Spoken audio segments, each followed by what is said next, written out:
Everyone. Factoring എന്ന് പറയുന്ന ഈ ഒരു ടേം വളരെ ഇമ്പോർട്ടൻ്റ് ആയിട്ട് നിങ്ങളുടെ എക്സാമിന് പഠിച്ചിട്ട് പോകേണ്ടതാണ്. കാരണം 2 മാർക്സിനൊക്കെ സ്ഥിരം ചോദിക്കുന്ന ഒരു ചോദ്യമാണ്. 2 to 4 മാർക്സിന് നമുക്ക് എക്സ്പെക്ട് ചെയ്യാം. ഓക്കെ, അപ്പം എന്താണ് ഫാക്ടറിംഗ്, അല്ലെങ്കിൽ ആ ടേം എന്താണ് എന്നുള്ളൊരു കാര്യമാണ് ഇന്ന് നമ്മൾ ഡിസ്കസ് ചെയ്യാനായിട്ട് പോകുന്നത്.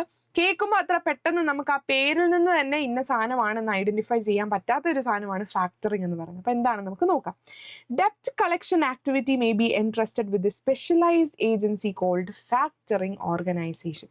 അതായത് വേറൊന്നുമില്ല, ഇപ്പം ഞാൻ സ്വന്തമായിട്ടൊരു ബിസിനസ് നടത്തുന്ന സമയത്ത് എനിക്ക് എൻ്റെ കയ്യിൽ നിന്ന് കുറച്ച് ആൾക്കാരൊക്കെ കടം മേടിച്ചുകൊണ്ട് പോയിട്ടുണ്ടാവും അല്ലേ.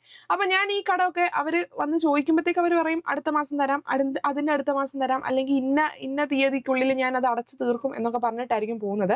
പക്ഷെ ആ ഡേറ്റിനുള്ളിൽ എനിക്ക് ആ ഒരു പൈസ കിട്ടിയില്ലെങ്കിൽ ഞാൻ പിന്നെ ഇങ്ങനെ പുറകെ നടക്കേണ്ടി വരും അല്ലേ. എനിക്ക് ആ പൈസ തന്നില്ല, അല്ലെങ്കിൽ അതിങ്ങനെ ചോദിച്ച് പിന്നെ അവരത് നീട്ടിക്കൊണ്ട് പോകുന്നു, എനിക്ക് പിന്നെ തിരിച്ച് ആ പൈസ കിട്ടുമെന്ന് യാതൊരു ഉറപ്പുമില്ല അല്ലെ.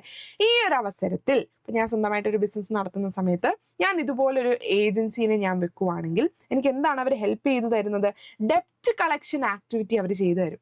എൻ്റെ കയ്യിൽ നിന്ന് ആരൊക്കെ പൈസ എടുത്തുകൊണ്ട് പോയി, അവർക്ക് തിരിച്ച് ആ പൈസ അടയ്ക്കാനായിട്ട് സാധിക്കുന്ന ആൾക്കാരാണോ എന്ന കാര്യങ്ങളൊക്കെ ഇവാലുവേറ്റ് ചെയ്തിട്ട് അവരുടെ കയ്യിൽ നിന്ന് പോയി പൈസ തിരിച്ച് മേടിച്ച് തരുന്നു. അതായത് എനിക്ക് കിട്ടാക്കടമായി ഒന്നും കിടക്കാതെ ഞാൻ കൊടുക്കുന്നത് എന്തോ അതെനിക്ക് തിരിച്ച് കിട്ടുന്ന പോലെ എന്നെ സഹായിക്കുന്ന ആൾക്കാരെയാണ് എന്തെന്ന് പറയുന്നത് ഫാക്ടറിംഗ് ഏജൻസീസ് അല്ലെങ്കിൽ ഫാക്ടറിംഗ് ഓർഗനൈസേഷൻ എന്ന് പറയുന്നത്. ഓക്കെ, ഡെപ്റ്റ് കളക്ഷൻ ആക്ടിവിറ്റി ആണ് അവർ ചെയ്യുന്നത്. May be interested with specialised agency, അവർക്കൊരു ഗ്രൂപ്പ് ഓഫ് ആൾക്കാരുണ്ട്, അതുകൊണ്ടാണ് ഫാക്ടറിംഗ് ഏജൻസി എന്നൊക്കെ പറയുന്നത്. അതിനെയാണ് ഫാക്ടറിംഗ് ഓർഗനൈസേഷൻ എന്ന് ഉദ്ദേശിക്കുന്നത്.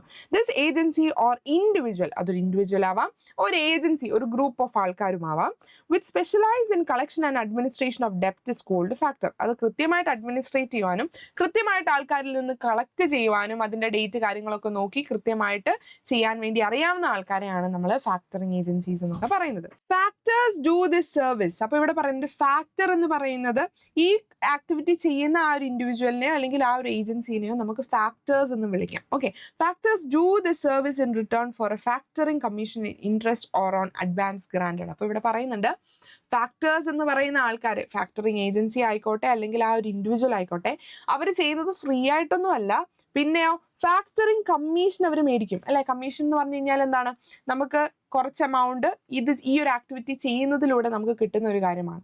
അതിനെയാണ് ഫാക്ടറിംഗ് കമ്മീഷൻ എന്ന് പറയുന്നത്. ഓക്കെ, അല്ലെങ്കിൽ and interest on advance granted. ഈ രണ്ട് കാര്യങ്ങളായിരിക്കും ഫാക്ടറിംഗ് ഏജൻസിക്കാർക്ക് നമ്മൾ കൊടുക്കുന്നത്. ഓക്കെ, അപ്പോൾ ഫാക്ടറിംഗ് എന്ന് പറയുന്ന ഈ ഒരു കോൺസെപ്റ്റ് ക്ലിയർ ആയെന്ന് വിശ്വസിക്കുന്നു. 2 മാർക്സിനൊക്കെ നമുക്ക് സ്ഥിരമായിട്ട് എക്സ്പെക്ട് ചെയ്യാൻ പറ്റുന്ന ഒരു പോർഷനാണ്. ഒരു ഷോർട്ട് വീഡിയോ ആണ്, പെട്ടെന്ന് തന്നെ ഇതങ്ങ് പഠിക്കാമല്ലോ. ഇപ്പോൾ പറഞ്ഞ എക്സ്പ്ലനേഷൻ മനസ്സിലായവർക്ക് നല്ല രീതിയിൽ തന്നെ ഈ സംഭവം എങ്ങനെ ക്വസ്റ്റ്യൻ വന്നാലും എക്സാമിന് എഴുതാനായിട്ട് സാധിക്കും. അപ്പോൾ ഇതറിയത്തില്ല എന്ന് നിങ്ങൾക്ക് തോന്നുന്ന ഒരു ഫ്രണ്ടിന് നിങ്ങൾ എന്തെങ്കിലും ഷെയർ ചെയ്യുക. അങ്ങനെയാണെങ്കിൽ അടുത്ത വളരെ ഇൻഫോർമേറ്റീവ് ആയിട്ടുള്ള ഒരു വീഡിയോയിൽ കാണാം. ബൈ.